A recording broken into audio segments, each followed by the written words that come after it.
hasil pengecekan kendaraan tadi Pak, apakah ada yang ditemukan hal-hal janggal lainnya? Kita lihat umumnya baik ya, sangat baik malah kondisinya.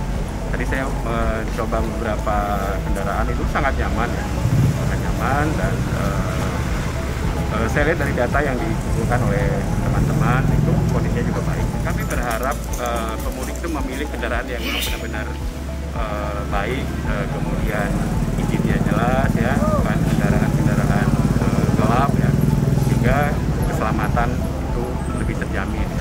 Kami juga berharap bagi pemudik itu sesuai dengan SI Satgas Covid itu melakukan vaksinasi kedua ya, dan booster ya, booster. Jadi pastikan bahwa pemudik itu telah memiliki sertifikat booster.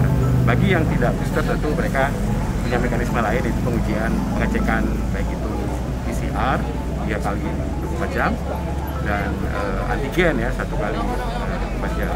Untuk tahun ini tidak ada penyekatan ya. Justru kita mendorong supaya pemudik ini dalam keadaan nyaman ya. Jadi tidak ada penyekatan, tidak ada putar balik di tahun ini dan ini berlaku untuk seluruh Indonesia. Tentu dalam kaitan angkutan lebaran ini kami all out nih di Sub Aceh dan mitra-mitra kami itu mulai sekarang sudah bekerja termasuk memastikan untuk pelaksanaan arus mudik ini ya.